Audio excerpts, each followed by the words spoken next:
everybody, and welcome to today's webinar. My name is Emily Spranger. I'm an academic trainer for the Center for Teaching and Learning, and I'm very excited to have our presenters here today and to be highlighting our VESC webinar series. So, a couple of housekeeping items.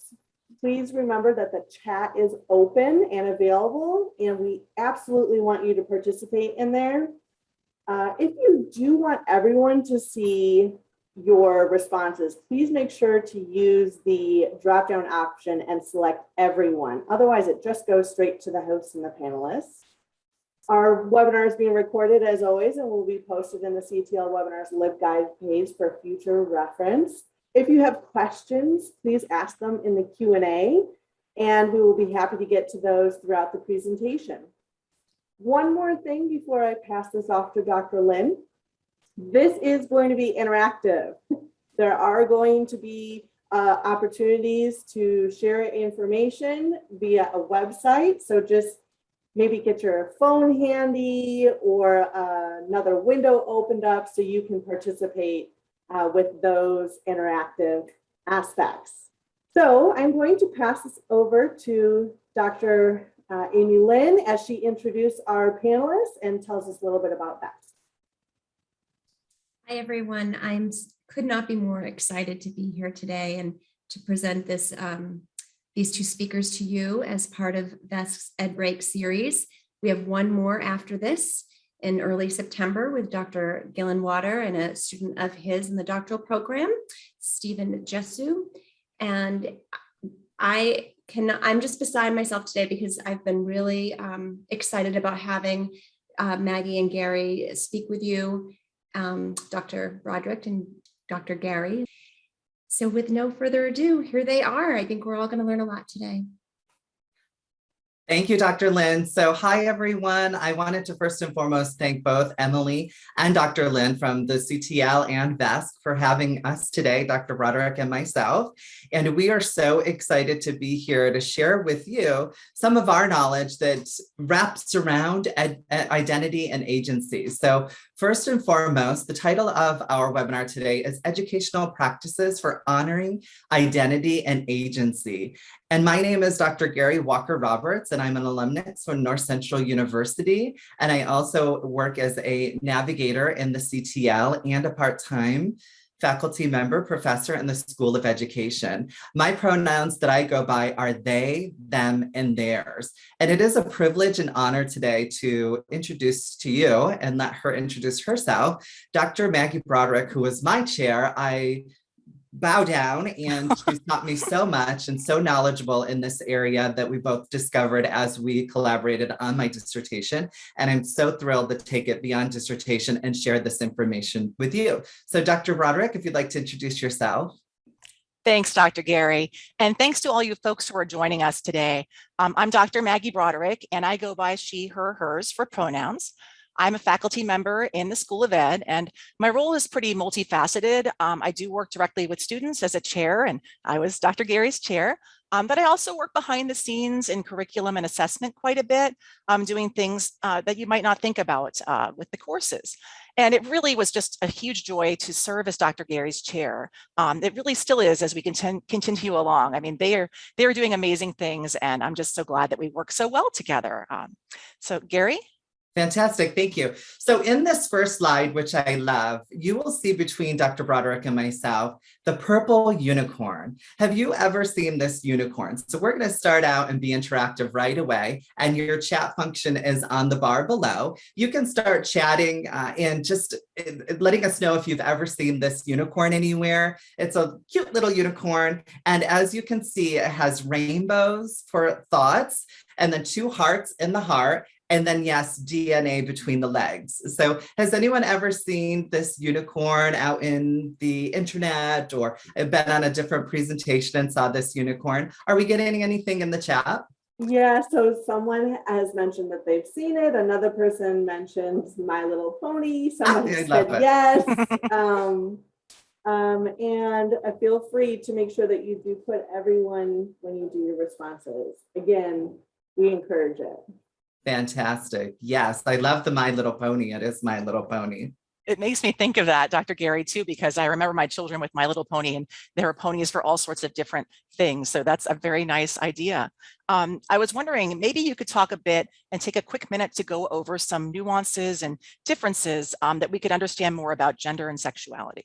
Love it. So first and foremost, let's just do a review on what is sexuality, sexual orientation. So I think we are getting very good at rolling off on our tongue the LGBTQIA plus, and lesbian standing for, or the L standing for lesbian, G standing for gay, B for bisexual, T for trans folks, Q for questioning and queer, I for intersex, A for ally or asexual, and that's where we're very inclusive. So if you don't identify as one of these, you definitely are an A, an ally. And then other identities such as gender fluid, pansexual, two-spirit, and gender nonconforming. There is one nuance that I want to bring out here, that not all of these identities or labels are sexuality or sexual orientation. And I did just a quick gender identity, or GI, next to the identities that are gender. So like T for trans folks, that's gender identity. I for intersex, that's gender identity. Gender fluid is identity. Two-spirit is gender identity, and gender nonconforming is gender identity. So as you can see, both sexuality and gender are under that same umbrella, or shall I say rainbow, for the LGBTQIA plus community.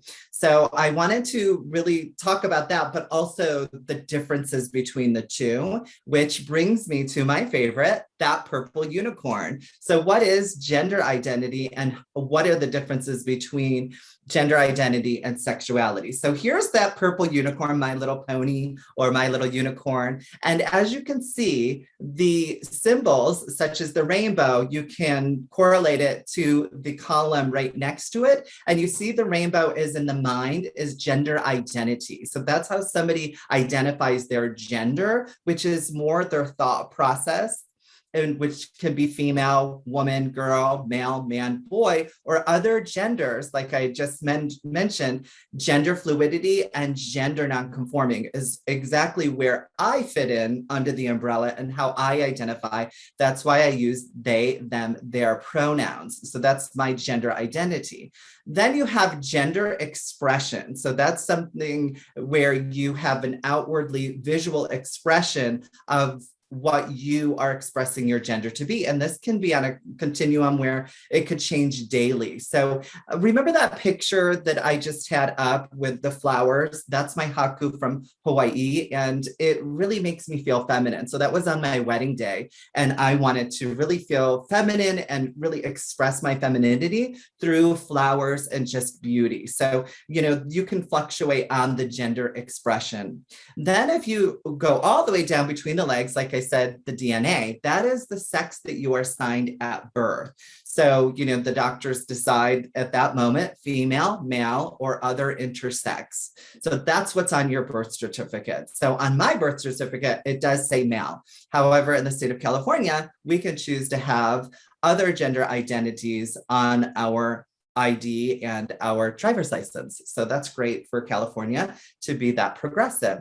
And then you see the two hearts. The hearts are right here in the chest, and you have the mustard colored heart, which is sexually attracted to. You can be sexually attracted to women, men, other genders, pansexual, that's what that is. You can be sexually attractive or fall in love romantically with any of the gender or sexual orientation identities. And then the red, last but not least, is romantically, emotionally attracted to, where you can see yourself having a relationship with a man, woman, non-gender conforming person. So that's exactly what the differences are. And I love this little quote at the bottom. So I want to end with this. Students can typically reveal what they want to reveal when they want to reveal it. And that's the entire theme of today's webinar. And by the way, that was Dr. Broderick in 2020. And so, she is an expert. She has done lots of research in this area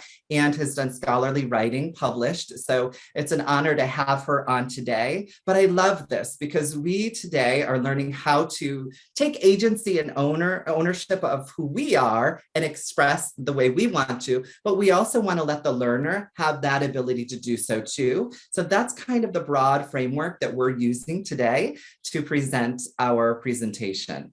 And I'm going to pass it over to Dr. Broderick in a moment to go over in depth the scholarly writing, but I wanted to break it up in 3 categories: honor individuals' gender identity, empowering agency, and acknowledge implicit bias. So first and foremost, the National Institutes of Health say that properly using an individual's correct pronoun is an easy way to show respect. So I think that's, as we are educators and learners, lifelong learners, we want to give that respect and earn that respect, right? So it's a give and take. Also, the other thing that they say is that if you do not know the gender or it have asked or it being expressed, then use the gender neutral pronouns, which are they, them, theirs, which is what I go by. However, also using the wrong pronouns can be hurtful. It can trigger anger and even be very distracting, and that shuts down the learning process. So of course, we want to elevate the learning process. So we want to make sure that we are using the right identity as we teach online or in the classroom.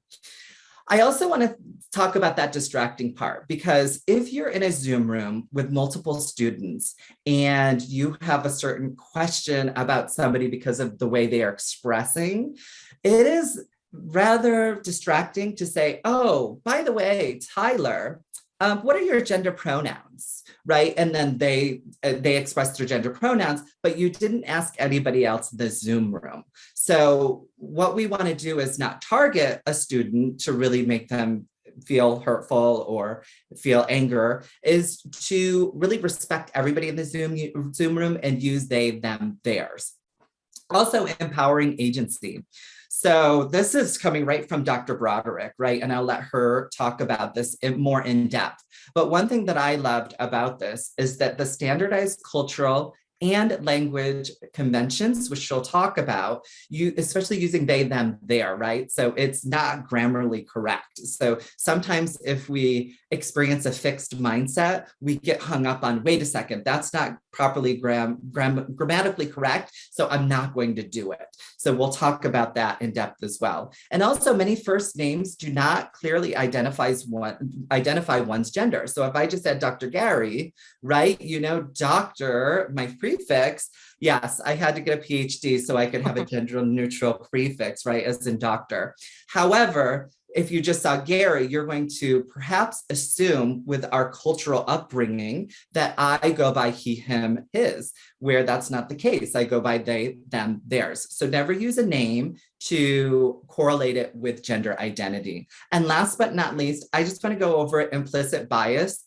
Consists of what the scholarlies talk about and identify it as actions or judgments that are under the control of automatically activated evaluations without the performer's awareness of that causation. So again, it's implicit, right? So it's not a conscious bias. And that's why we're doing today's webinar, to really bring some more light on the situation and to really push it forward through an educational lens. So without further ado, I'm going to pass it over to Dr. Broderick to talk a little bit more in depth about the scholarly writing.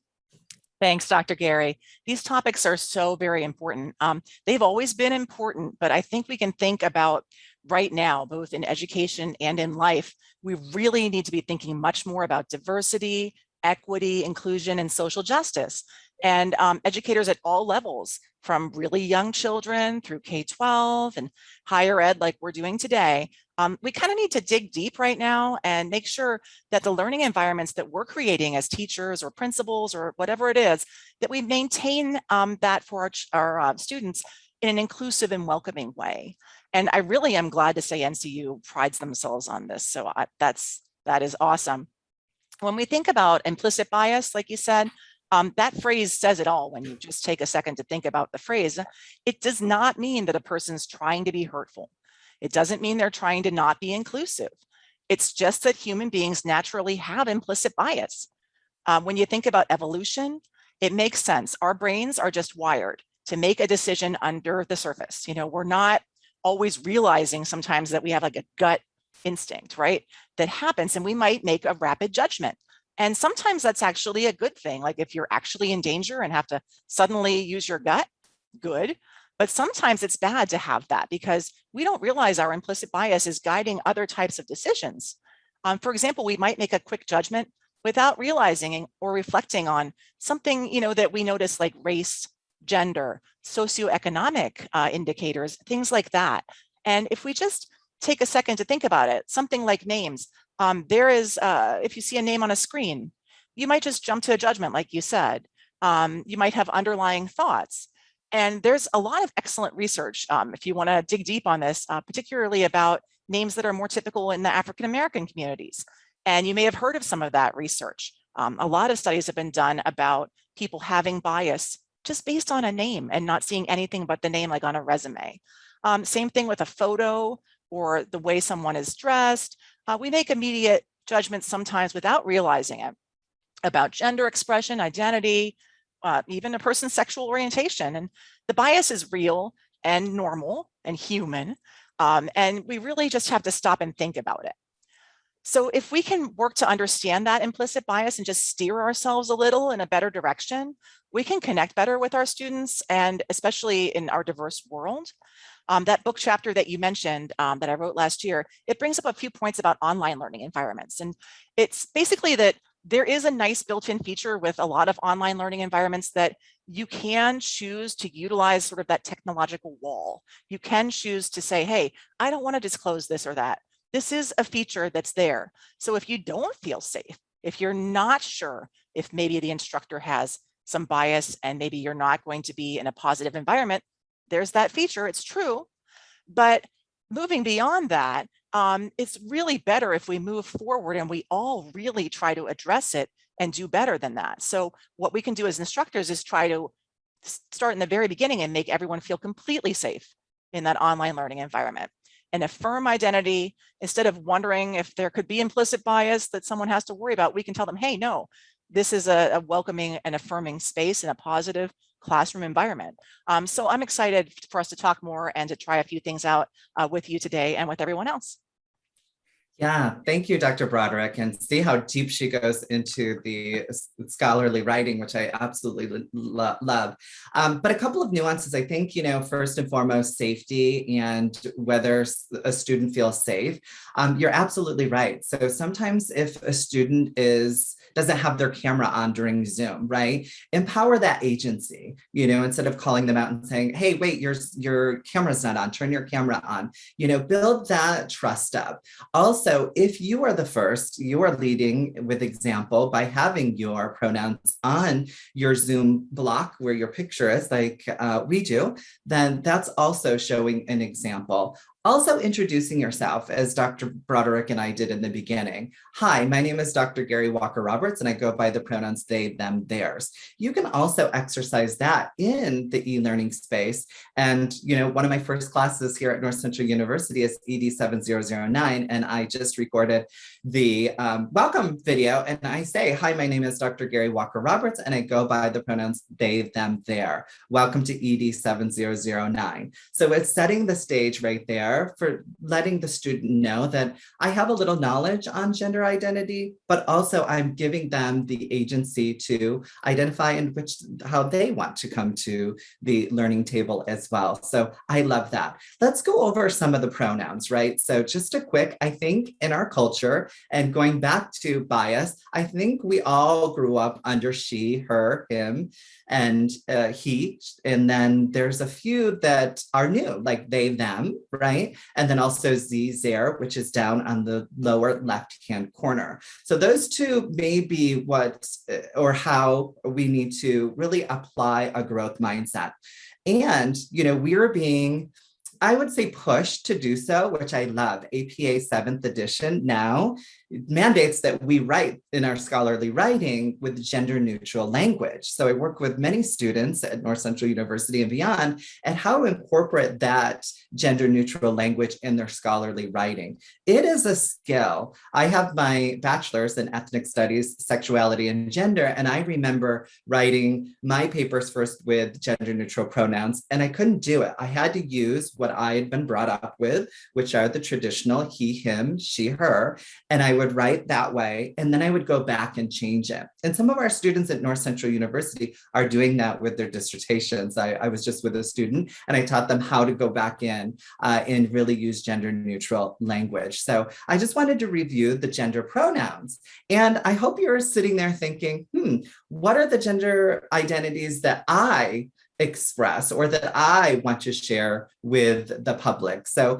first and foremost, let's take a chance to put that in action. So which gender pronouns do you prefer? We're going to head over to Mentimeter, and you can take your phone and take a photo of the QR code on the lower left-hand corner, or Dr. Broderick is going to put the URL address in the chat, and we're going to head over to Mentimeter. And if neither of those two options work, I know that Emily's going to put in the question and answer if anyone's having a little trouble on the third way to get in. So I'm going to head over now. Come with me on over, and we're going to go to Mentimeter, and we're going to answer this question. So it should pop up on your phones. Oh, there we've got some activity, 5 people. Which gender pronouns do you prefer? We're going to make a nice little cloud of pronouns of what our participants would like to identify as. I see he, her, she, their, they, them. I think there we go. It keeps rotating. Well, what a great looking cloud we have here. So that's fun. It looks like she is the largest pronoun that we are looking at. So that is a large audience that we have in participation today. And then it looks like they, them, their tends to be a little bit smaller. This is very typical when we do our presentations. And that's why we're elevating how to use these 3 pronouns. So awesome. Dr. Broderick, did you have any comments on the cloud? I just think it's so cool to watch it keep changing, because just like life keeps changing, so did our cloud.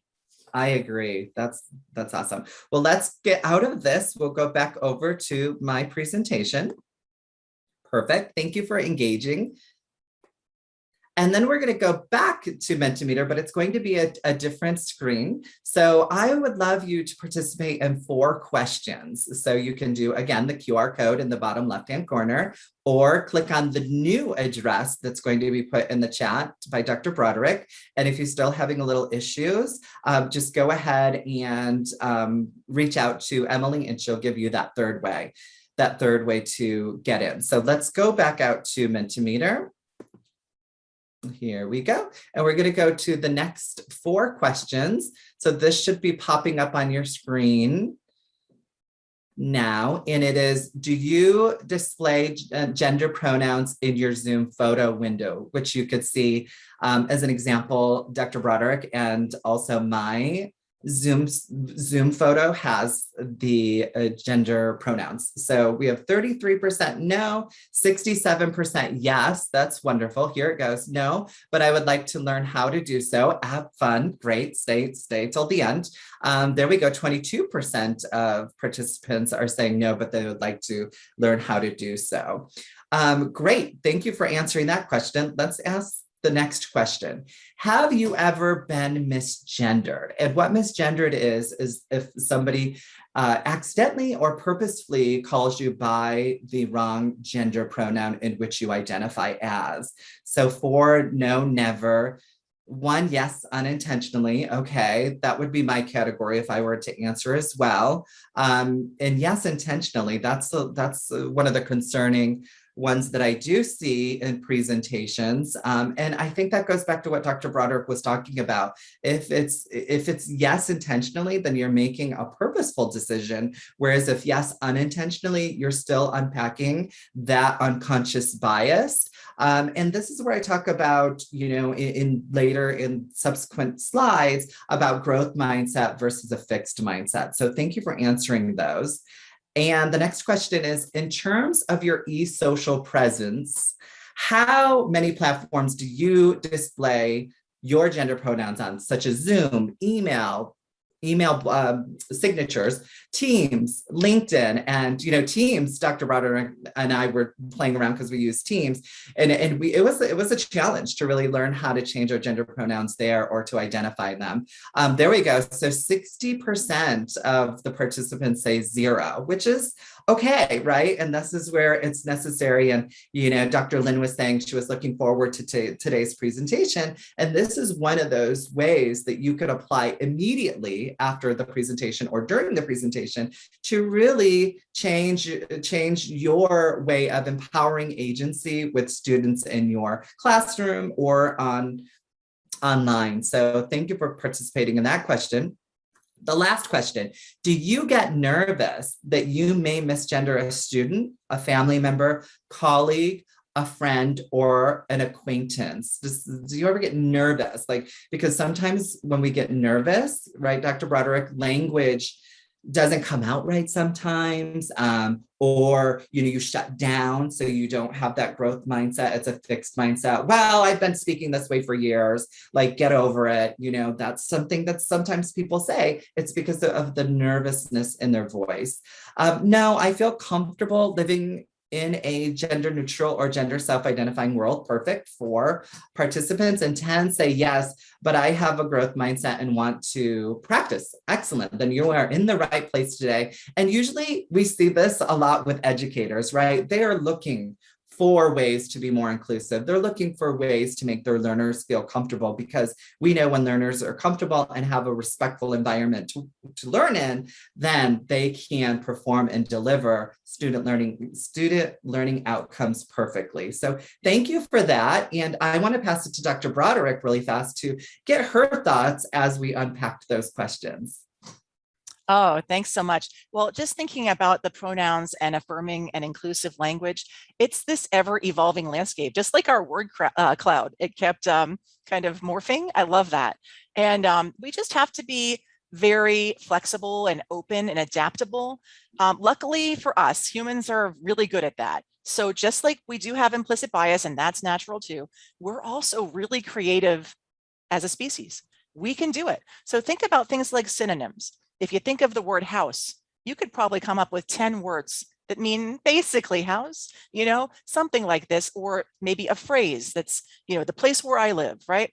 So there are other ways of saying things, and our brain is wired to do this. It's just naturally human.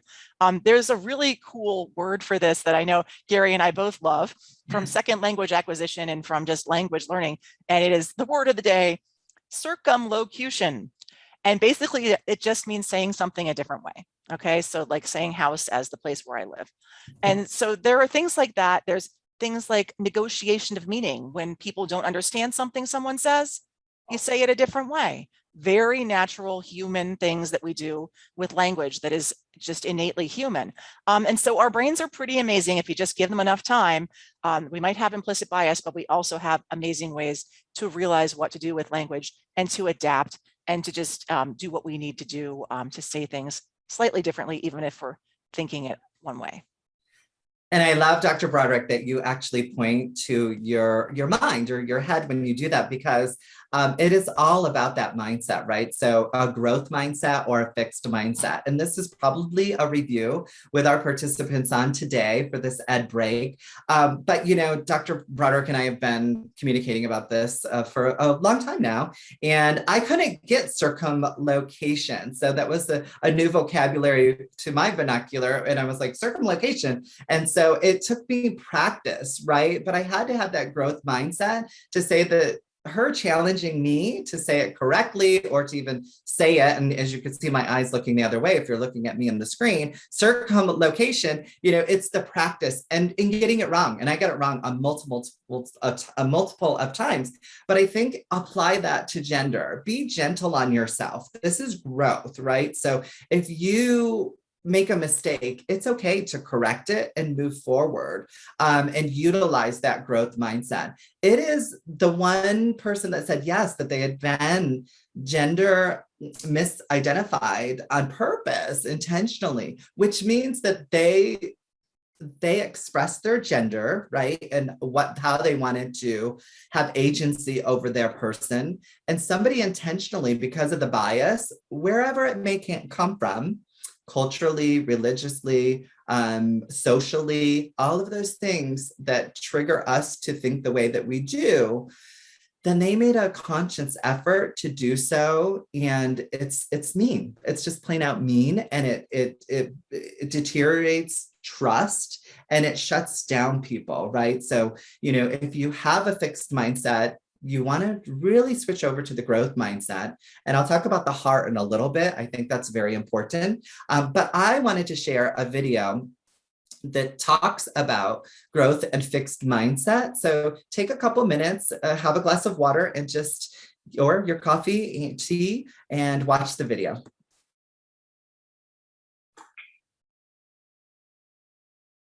Researcher and Professor Carol Dweck uses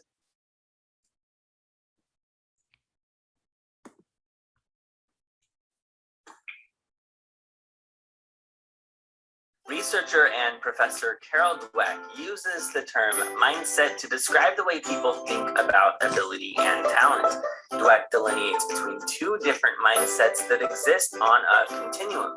The first is the fixed mindset, which suggests that your abilities are innate and unchangeable.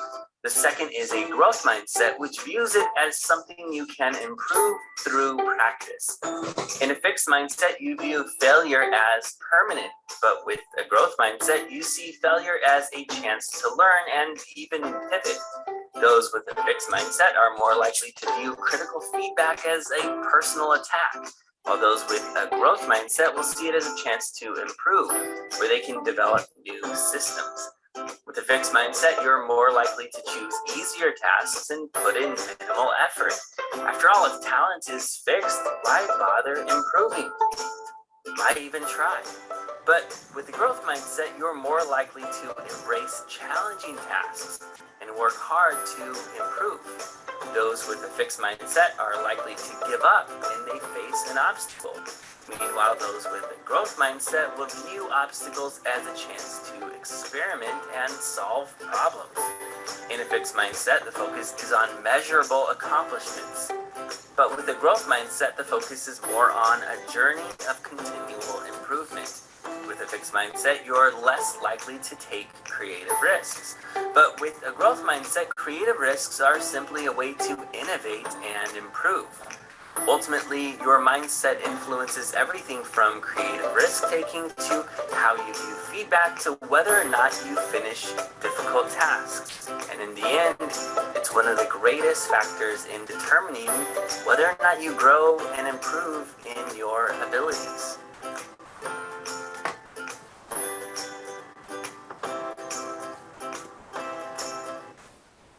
Fantastic. Thank you for watching that with us. And I'm going to escape out of that one. And then I wanted to show you after the video, which is a reason why we put the video in there is because we want to really capture different learning preferences of video, audio, and visual. So as we diversify the e-classroom with the different modalities, we also want to think in the same framework of diversifying the e-classroom or the classroom with gender pronouns and identity and empowering. So this is a kindergarten teacher that you see in front of you. Her name is Lauren. And yes, it's on TikTok. I am on TikTok, but I don't have an account. I just watch. So, I think it's important for us to really monitor TikTok because just like all digital modalities, like Facebook or social modalities or LinkedIn, I think LinkedIn's a little bit better, better. But you can really go into a dark hole and see the negativity of social media and really venture into the fixed mindset where you just shut down instead of saying, well, let me have a growth mindset and see how I can learn on TikTok. So I watch it, I learn, and I came across Lauren's TikTok. And this is a way of seeing the growth mindset in action in our everyday teaching lives. So let's watch and see what Lauren has to say. Why we do not say good morning, boys and girls anymore. As a teacher, I had a training on this and it really enlightened me and showed me new ways to look at this. So we had to feel the emotions of what it felt when we were in a room saying good morning, blondes and brunettes. It divided us immediately. Good morning, talls and shorts. Again, we do identify. I identify as short and I identify as brunette. But it adds a division. It says there's these options. And instead of in the morning right away saying, good morning, boys and girls, your gender identity is really important. We're going to say it every morning. We want to make that phrase purposeful, useful. We want them to internalize something that they can use to become a lifelong learner. So we can say, good morning, students, good morning, learners, good morning, brains that are growing. This phrase is so much more impactful than reminding them of their identity of a gender. Which I love. So, but gender identity is also important. I love to express my gender identity. So I think the main theme or the main takeaway on this, the best practice is, again, going back to circumlocation, to really change the vernacular to be more gender neutral. So everybody feels more welcomed and engaged and inclusive. And like Dr. Broderick had said before, NCU has done a great job wrapping their arms around inclusivity. And that's what I absolutely love about NCU and the opportunities to present to really help people make those changes.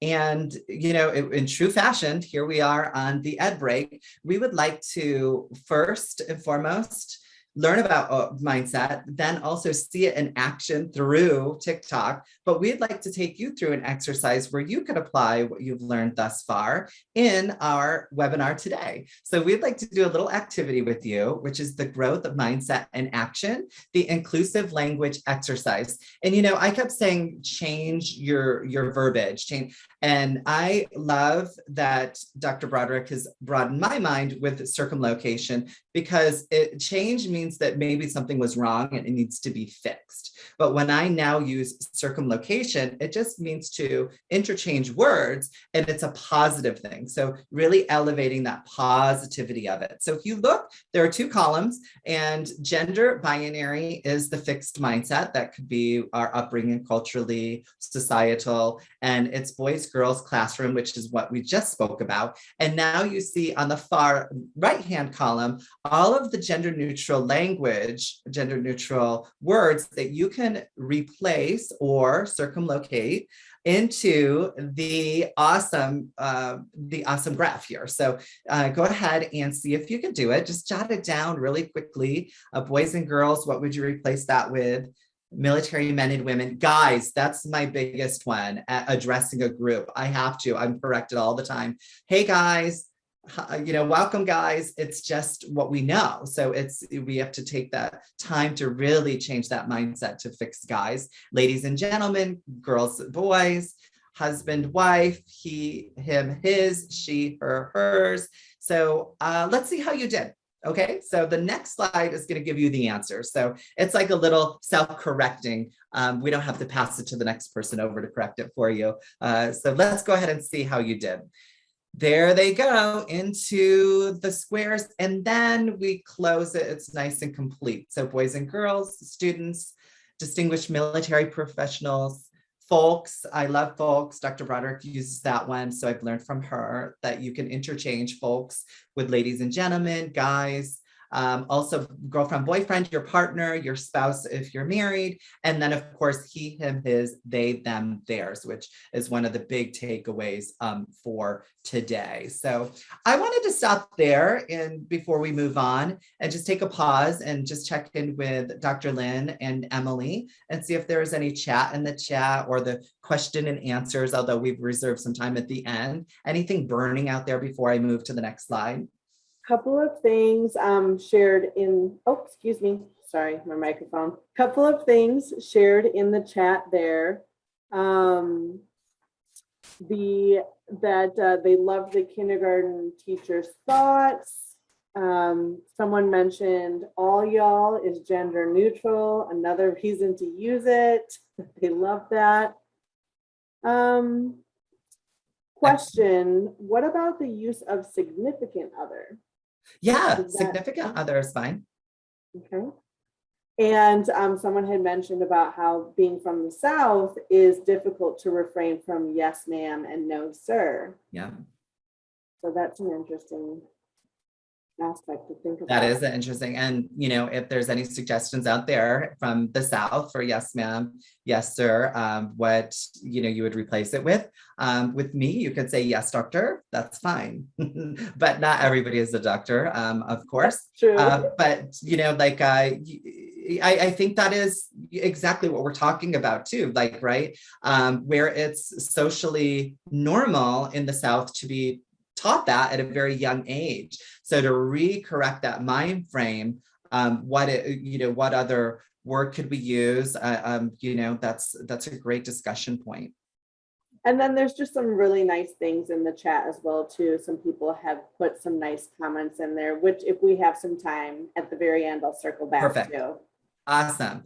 So thank you, Em. And the next thing that I want to transition into is going from the mind, which is the growth mindset, but I believe that it all starts from the heart, right? So one of my favorite quotes is "You can't hate someone whose story you know" by Margaret Wheatley. And I think it's just so powerful to me because of my advocacy work in the LGBTQI+ community, is that, you know, sit down with somebody, and this transcends the LGBTQI+ community as well. I mean, undocumented immigrants, our DACA students, you know, you certainly can sit down and get to know their story. And it comes from the heart first. Feel that emotion. So I call it the growth heart set and the fixed heart set. So with the growth heart set, it's very rainbow, unicorns, butterflies, and really showing that love, versus a fixed heart set where you don't even want to come to the table, right? Like it's just a hard stop. No,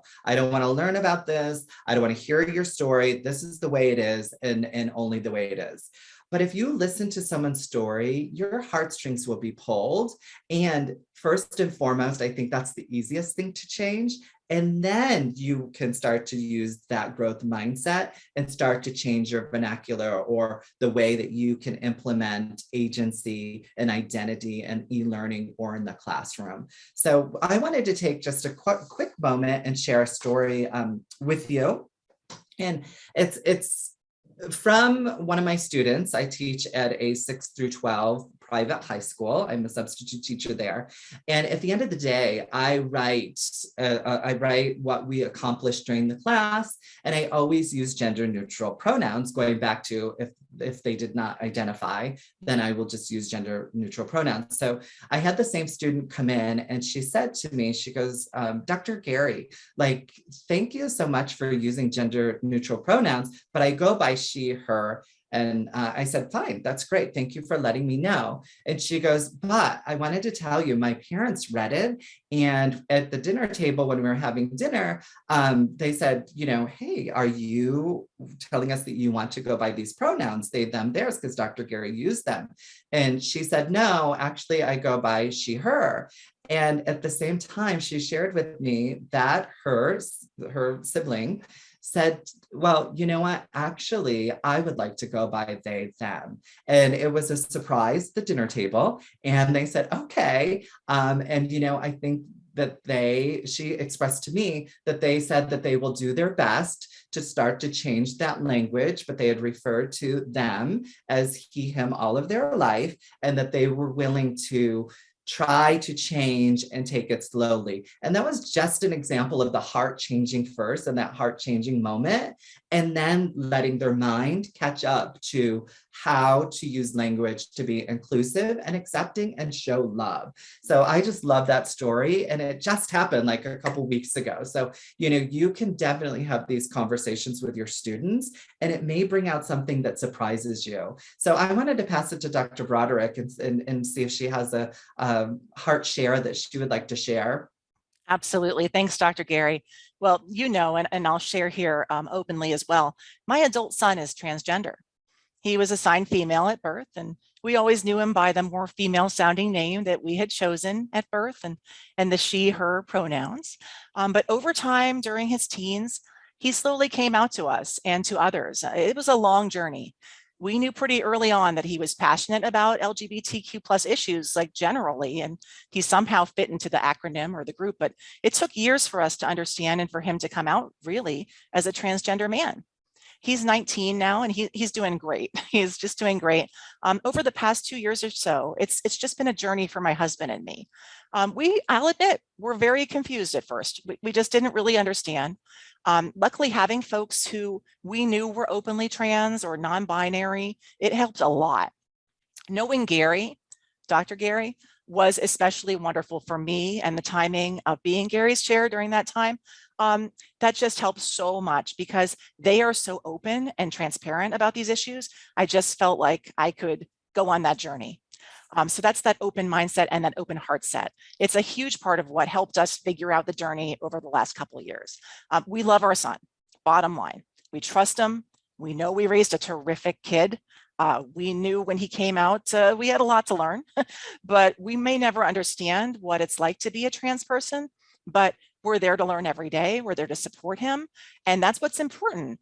It's much better when we have that heart set, like you said. And it's the same with teachers. I mean, in a way, we love our students. It's not the same as a parent, but we are there to support our students. We are there to nurture our students and help them grow. So the basic idea applies. It's a simple thing to think about, just take that step back. And like Gary will show us in a bit, there are some simple ways we can do this to just show that we support. And I know Gary has some great ways to show us that in a little while. Great, awesome transition. So, and talking about empowering agency, I wanted to see, is there anybody else who, I know we're up against the time clock, but is there anybody else that wanted to share a heart share? Or I know that Em said we'll go over some of the comments at the end. So the next slide that we're going to go over is empowering agency, like Dr. Broderick was talking about. And here we have some ways online. It goes back to that last question. And I think it was like over 30% said that they don't share on their gender identity on Zero platform, right? So here we are. Here's email, Microsoft Teams, Zoom. You can see even in our own area at North Central University in the comments, Dr. Broderick at the bottom has she, her, hers in the comments. And then also I have mine on the homepage as they, them, theirs. So, we can show how to empower agency on platforms. There's others. We chose two today. What I want to teach you is how, right in Zoom time on the call, how to change your Zoom block. So as you can see, this is Dr. Galveo. She's the alumnus navigator here at North Central University. And we embarked on this little project to change your Zoom. So as you can see, she has she, her, and Dr. And I have Dr. Gary. And I wanted to change mine to they, them, their. So if you look at your screen, I want you to notice that in the blue, if you wiggle over your face or in your photo box, 2 blue boxes will pop up and you have mute and the 3 dots. There they are. Click on the 3 dots where that arrow is. A drop-down box will come up and you can click rename. In the rename box, that's where you can type Dr. Gary, click OK. And then you can type in they, them, theirs. Okay, so you can put it right next to your name and click the OK button. that blue button. And once you click it, you'll see there's Dr. Galveo pointing to it. And there's Dr. Gary. Now I have they, them there. So excited. But I also noticed, Emily, you changed yours. That was pretty fast. So I you can did point down change too, right? mine, and I'm going to talk a little bit just to make sure that my face pops up on the Zoom. But as you can see, I did this real time. Normally I come in as the Center for Teaching and Learning. And so it's very simple to make a change. Absolutely. Thank you. And so now you could see Dr. Broderick, Dr. Lynn, Dr. Gary, and Emily all have gender pronoun identities, and we've taken agency over our identity. So that's awesome. So thank you for doing that. Also, I want to take a moment to thank North Central University. They have been absolutely fantastic with navigating in the inclusive space. And, you know, our equity, diversity and inclusion department is run by Annabelle Goodwin, and she's doing an excellent job in really helping us become more inclusive. And I wanted to show around the university some of the email signatures that you'll see that pop up. And it's another great way to be inclusive. You see VP Molly, I love her, Stronger Together. You see VP Chelsea, like really starting from the top leadership. I also want to point out Katja and also Dr. Broderick, they've taken a step further and put in social justice causes, which I think is amazing. So, you know, you can be inclusive and, you know, really send out a message to people on how you can empower agency and to give them the chance to do it. I always like to say that inclusivity is contagious. So once you see somebody doing it, you feel comfortable to go to them, or maybe you'll follow suit and do it. But it's nothing where we are casting judgment. I want to be clear on that. Like, it's not a judgment thing. It's a comfortability thing. If you're comfortable, do it. If you feel comfortable without it, then, you know, keep that there as well too. So we just want to be clear on that one. So yay, thank you around the university, go North Central University and inclusion. And then we're going to geek out a little bit. So Dr. Broderick is going to geek out. And let me say one thing before you geek out, Dr. Broderick. Sure. We only had time to show one, so we chose Zoom, which is the platform we did today. But we can share, you can email anybody on that slide on how to change your e-signature block. Very easy, and we'll do that offline or maybe in another webinar, who knows. But here is the time for Dr. Broderick to dive deep and geek out. Just for a second, I promise. So thanks, Dr. Gary. This is just the beginnings of a reference list that I just shared as a Google Doc that you should be able to access. It's public. And this is just for a deeper dive. And like Dr. Gary said, if you feel like geeking out, which I do every day. So if you would like to look at some more resources, perhaps you're a teacher who is in K through 12, and maybe you want to figure out how to do this in a different type of thing, like Google Classroom or Schoology or something like that. Or if you're having questions just as a parent or whatever the case may be, we've just collated some resources for you. Some of them shared here and some just on the Google Doc. And we are really, really happy to go further with you if you'd like to kind of email us for more chatting and to look over some of these resources, because there's a lot out there and it's really important stuff. So just to share a little bit more information, there's the Google Doc for you. Love it. And I like that you said chatting. So, you know, here's the little resource that I think is important for suicide prevention. And the Trevor Project. And then let's leave a little bit of room for some discussion. So sorry, Emily, I'm going to kick it back over to you and to Dr. Lynn, and, you know, maybe take the last few 5-6 minutes to have a roundtable discussion on the said topic. So thank you so much. And first and foremost, before you go, I do have to say thank you to Michael Lynch for creating this awesome PowerPoint presentation. And yeah, so I'll like to kick it over to you for the discussion. Absolutely. Dr. Gary, would you mind just briefly going back to the suicide prevention slide? Absolutely. And a couple of people in the chat said my entire department needs this training. So let's see. I wanted to share. Someone mentioned, thank you so much, both so much for the information. I know it will help me in the clinical setting as well too, not just K through 12. So they obviously bring up a great point, or higher ed for that matter. Did you say clinical, Emily? Yes.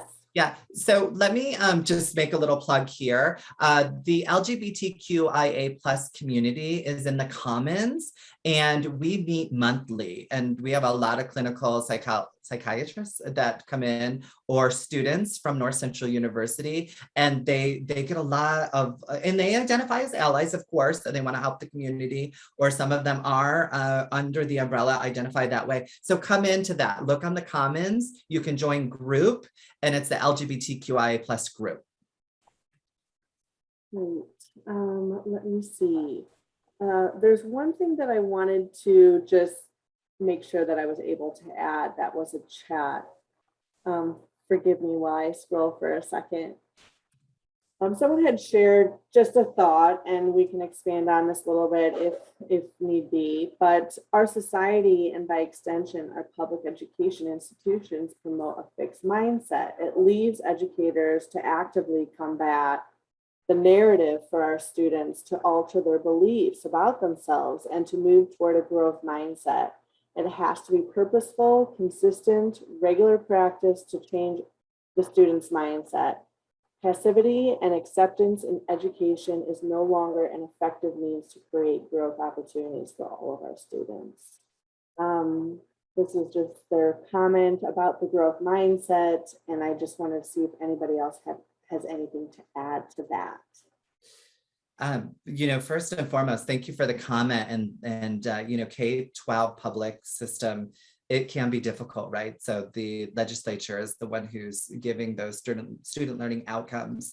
And that's why I love higher education. But I think that's something that we combat in higher education, especially at the community college level, if that's the entry into higher education, or at the four-year university, where then we have that agency with the discourse, with the student alone.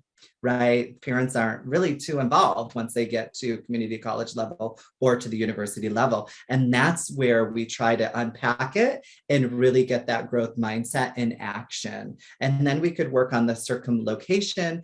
And I think that I saw a statistic that right now, though, the generation that's coming into higher education, I think they're leading the way, right? I learned from them. So, and it goes state by state. State of California, we've just put into legislation that at the community college level, which is still part K-12, it's just extended 2 years, that now these students have to take ethnic studies. So a social justice class, an ethnic studies, maybe something like ED 7009 that we offer at North Central University. So there's some movement, but I agree. It's like changing a whole mindset that's been in place for many, many years. So it's a good call, and then just trying to find ways to maneuver around that. But Dr. Broderick, if you want to add on that, that would be great.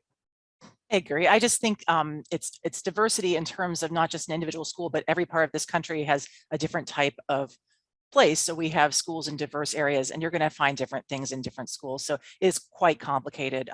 You may find a school board and a superintendent and other things in one place, doing more on this than others. And so it's going to be a moving target. But if we all just keep trying and helping each other, I think we're moving in the right direction. And I can't help but do the APA 7th edition plug at this point, because I know Dr. Broderick had mentioned it before. So there's a step there in terms of scholarly writing and taking those things into account. I want to see if Dr. Lynn, is there anything else that I know you posted something in the chat, but just in case they didn't get an opportunity to see that. Dr. Lynn posted in the chat October 7th, 6 p.m. Eastern. And can you just give me a little more context for that meeting? Sure. Just above that is the title of the conference that we're going to be having. It's a free conference. There are 4 faculty and alumni speakers, as well as 2 panels, and both Dr. Gary and Dr. Broderick are panelists on the second panel. And Dr. Broderick's also a speaker. Yeah. All right. And thank you, Dr. Lynn. I can't wait for that. And I just would like to say, because I know in lieu of time, that this is an ongoing conversation with all of us, with VESC, with the Center for Teaching and Learning. You can find other webinars that I've done on said topics for gender and sexuality for North Central University. But what Em and I usually will do after a webinar like this is we'll look at all of the chat and we'll make sure that we answer them. But if there's something burning that we didn't answer, put it back in the chat with your email address, and we'll be sure to make sure that we follow up. I don't see the chat, so that's why Em and I unpack it. Sorry, Emily, I'm calling you Em, but Emily and I totally fine. and then we can get back to you. But certainly last but not least, and I'll let Dr. Broderick have the last word, but I want to say thank you so much to Dr. Lynn in the VESC to have us part of the Ed Break. I think this has been phenomenal and it's what we love to do. So thank you for inviting us. Thank you for hosting, and I'll pass it over to Dr. Broderick. And thank you, Dr. Broderick. I always continually learn from you. Circumlocation, but I'm going to circumlocate it back to you. Thank you, everyone. Have a good day. Thanks, Dr. Gary, and thank you all. I just echo the thanks, and I'm just all glad you were here today. Thanks so much. Absolutely. And as a reminder, someone did ask, I will just end with this. If you do want a copy, feel free to email me directly at espringer@ncu.edu, and then join us for our next VESC webinar in just a few weeks. So thank you so much for your time. Thank you. Thank you.